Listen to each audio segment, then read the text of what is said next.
Assalamualaikum warahmatullahi wabarakatuh.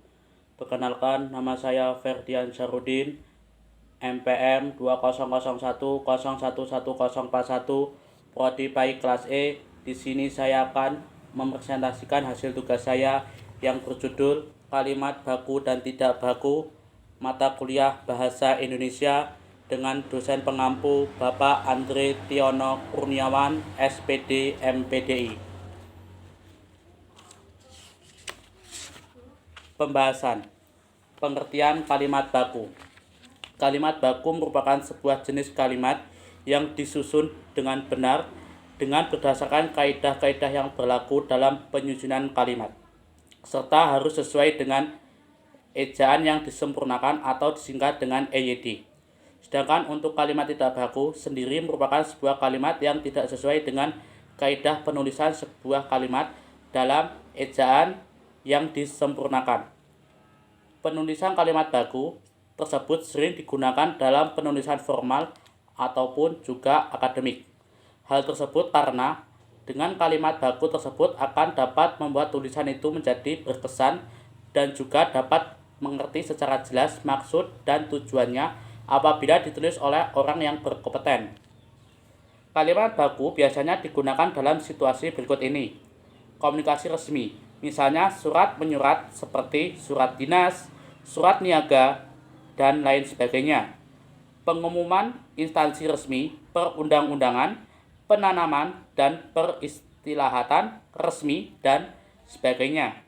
Wacana teknisi seperti laporan resmi, buku pelajaran, dan lain sebagainya.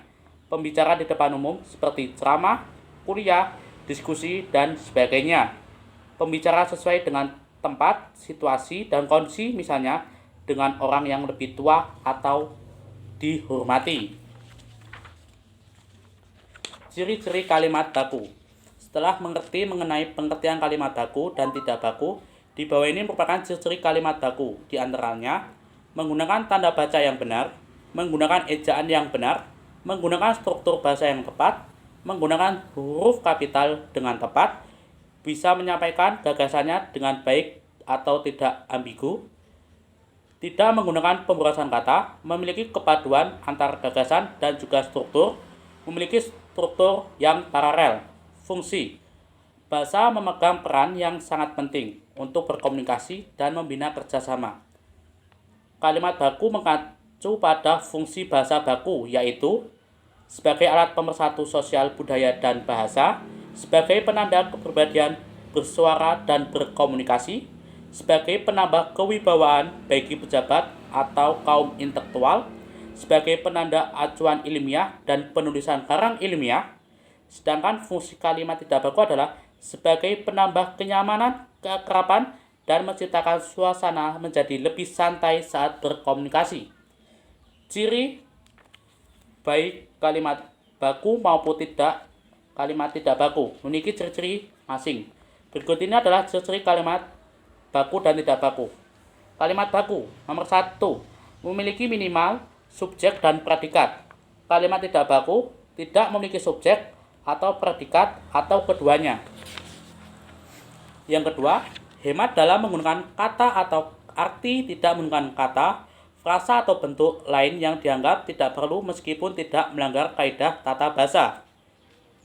Yang kalimat tidak baku menggunakan kata yang frasa atau bentuk lain tidak perlu. Kalimat baku memiliki keparelan atau kesejajaran, yaitu kesamaan bentuk kata sebelum dan sesudah kata hubung dalam satu kalimat. Kalimat tidak baku tidak memiliki keparelan atau kesejajaran dalam arti tidak ada kesamaan bentuk kata sebelum dan sesudah kata hubung dalam satu kalimat. Contohnya, kalimat baku. Minum itu mengandung racun. Kalimat tidak baku, dalam minuman itu mengandung racun. Contoh kedua, kalimat baku. Bahasa Inggris perlu diajarkan kepada para siswa. Kalimat tidak baku, para siswa perlu diajari bahasa Inggris. Kalimat baku. Kejadian itu menunjukkan pekerjaannya tidak beres. Kalimat tidak baku. Dengan kejadian itu menunjukkan pekerjaannya tidak beres. Syarat-syarat kalimat baku. Adapun syarat-syarat kalimat baku yang diantaranya yaitu menggunakan tanda baca yang benar. Penggunaan tanda baca sangat penting untuk membuat kalimat menjadi baku dan tidak baku.